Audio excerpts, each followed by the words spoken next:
নমস্কার, আমি রজত শুভ্র মুখোটি। এসএসসিএনে আপনাদের সবাইকে আরও একবার স্বাগত। 23-20-20 প্রত্যেকেই 11টা ম্যাচ খেলে এই হচ্ছে পয়েন্ট। কার কত পয়েন্ট? 23-এ কে দাঁড়িয়ে আছে? 11টা ম্যাচ খেলে 23 পয়েন্ট নিয়ে আপাতত পয়েন্ট টেবিলের সব থেকে ওপরে আছে হাওড়া হুগলি ওয়ারিয়ার্স। দ্বিতীয় স্থানে আছে সুন্দরবন অটো এফসি, 11 ম্যাচে 20 পয়েন্ট।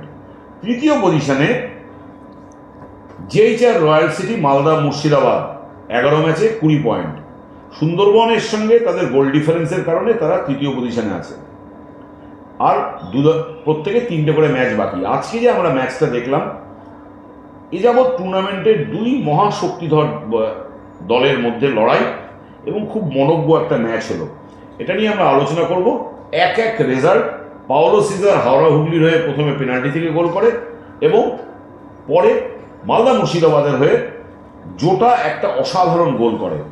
সামগ্রিকভাবে খুব স্ট্যান্ডার্ড একটা ম্যাচ হলো, যেমন বাকি সব ম্যাচ বেঙ্গল সুপার লিগে হচ্ছে। ভাস্করদা এবং অ্যালভিটো ডিকুন আমার সঙ্গে আছে। ভাস্করদা, সবার প্রথমে যাই, কেমন লাগলো ওভারঅল ম্যাচটা? এই খেলা আরম্ভের আগেই বলেছিলাম ওপেন খেলা হবে। খেলাটা ওপেন খেলা করেছে, দুদলই চেষ্টা করেছে তাদের সাধ্যমতো ভালো খেলার, এবং ম্যাচটা আমরা বসে এনজয় করেছি। যে দুটো গোল হয়েছে, প্রথমটা পেনাল্টি থেকে, ন্যায্য পেনাল্টি। দ্বিতীয় গোলটা যে শোধ করলো জোটা, ব্রিলিয়েন্ট গোল, আগেই বলেছি।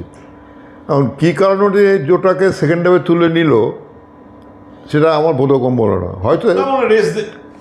হয়তো নেক্সট ম্যাচের জন্য ভালো চোট না লাগে তার জন্য নিয়েছে, কিন্তু আজকে ম্যাচে যদি জিতে রাখতো তাহলে অনেক সেফ থাকতো, অনেকটা সেফ চলে যেত। এখন দৌড়ে কিন্তু 4-5টা টিম আসে, 23-20-20 দুটো টিম 14তে আছে, একটা মনে হয় 15তে আছে। ওদের 4টে করে ম্যাচ বাকি আছে, এদের 3টে করে ম্যাচ বাকি আছে। স্বাভাবিকভাবেই দুপক্ষেরই বিশেষ করে মালদা মুর্শিদাবাদ ম্যাচটা জেতা জরুরি ছিল। এই কারণে জিততো, ওদের আজকে হয়ে যেত 22, এগিয়ে থাকতো, অনেকটা এগিয়ে থাকতো। জোটা অনেকদিন পরে গোল পেল। লাস্ট আমার যতদূর মনে পড়ছে 22শে ডিসেম্বর বা 23শে ডিসেম্বর তাদের যে ম্যাচ ছিল, তারপরে জোটার কোনো গোল পায়নি। তার দলের উল্লেখযোগ্য প্লেয়ার টুর্নামেন্টে অলরেডি 6টা গোল করেছে। রবি হাসদা এই মুহূর্তে সে বাংলা টিম জয়েন করেছে। এই একটা জায়গায় দাঁড়িয়ে জোটার উপর এক্সপেকটেশনের প্রেশার আছে। এই জায়গায় দাঁড়িয়ে জোটার আজকে পারফরমেন্স কতটা তোমাকে? ভালো, কিন্তু আমি বলবো, আমি জোটার যতগুলো ম্যাচ দেখেছে, জোটা কিন্তু সেকেন্ড হাফে ওর পারফরমেন্সটা অনেকটা ডাউন হয়। সেটা ফিটনেসের কারণে হতে পারে, অনেক কিছুর কারণ হতে পারে। আর এই ম্যাচ, আজকের ম্যাচটা আরও ভালো খেলেছে, সেটা হয়তো রিভেঞ্জ ম্যাচ হিসাবে নিয়েছে। কারণ প্রথম লেগে যখন হাওড়াতে ম্যাচ হয়েছে, সেই ম্যাচে কিন্তু জোটা আননেসেসারি রেড কার্ড হয়েছিল। তো সেই কারণে হয়তো ও একটা বেশি এক্সাইটেড ছিল, এই ম্যাচে আমায় কিছু প্রুফ করতে হবে। আরেকটা কারণ হতে পারে, সেটা হচ্ছে ওদের মেন স্ট্রাইকার রবি হাসদা নেই, তো সেই লোডটা জোটাকে নিতে হয়েছে। অবশ্যই জোটা আজকের man of the match performance দিয়েছে। কোনো কারণে, যেমন কোচ মনে করেছে কামু যে আরেকজন পারফর্মার কলকাতা ময়দান খেলেছে, one of the I league winning player বলা যায়, তো তাকে হয়তো কিছু একটা প্লেয়িং টাইম দেওয়ার জন্য ওই দিয়ে দিয়েছে।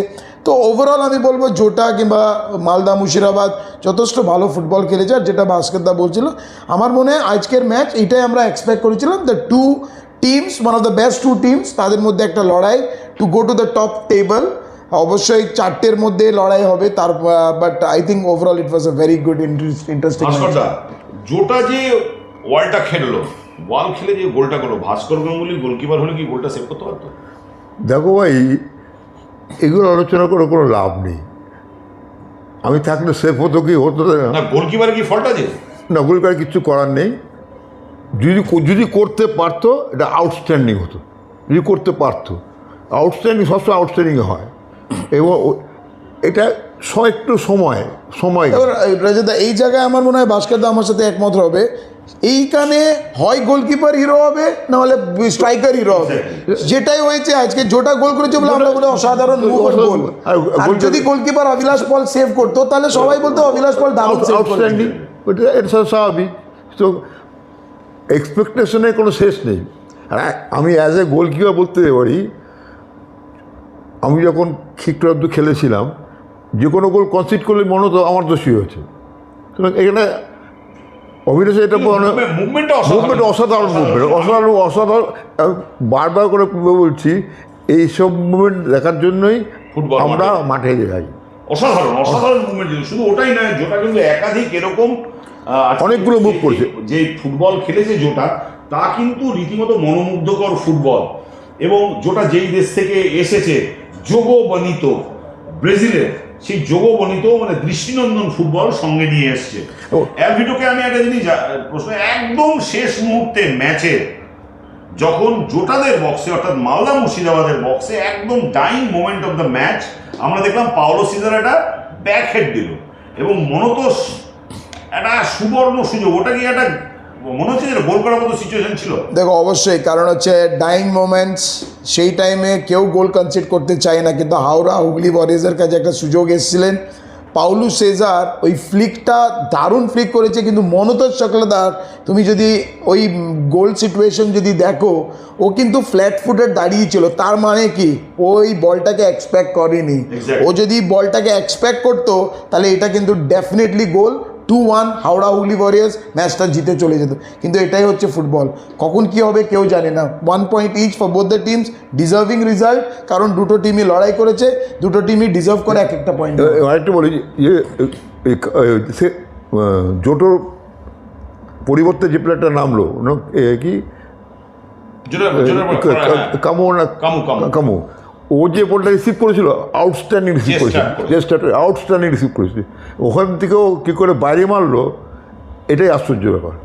তো অসাধারণ একটা ম্যাচ আমরা দেখলাম, দুই ব্রাজিলিয়ান গোল করলো এবং সব থেকে বড় যেটা কথা, এন্টারটেনিং ম্যাচ এবং যে দুজন গোল করলো ইন্টারেস্টিংলি বিএসএল এ দুজনেই কলকাতা বা বাংলার বা ভারতের যাকে সব থেকে বেশি যেই দলকে সমর্থন করে, ওয়ান অফ দ্য ব্রাজিলের ফুটবলের শেষ কথা যোগবনিত, সেই যোগবনিত কিন্তু আজকে আমরা দেখতে পারলাম জোটার ফুটবলে, পাওলো সিজারের ফুটবলে। হোপফুলি আপনারা সবাই এই ম্যাচটাকে এনজয় করেছেন। দেখতে থাকুন, বিএসএল প্রায় তার শেষ লগ্নে পৌঁছে গেছে, আর কয়েকটা ম্যাচ বাকি, তারপরেই আমরা জানতে পারবো যে টপ 4-এ কারা উঠছে। অ্যালভিটো এবং ভাস্কর দা আমাদের সঙ্গে আলোচনা করলেন,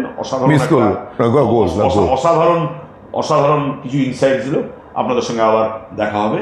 দেখতে থাকুন এসএসসিএন, দেখতে থাকুন বিএসএল।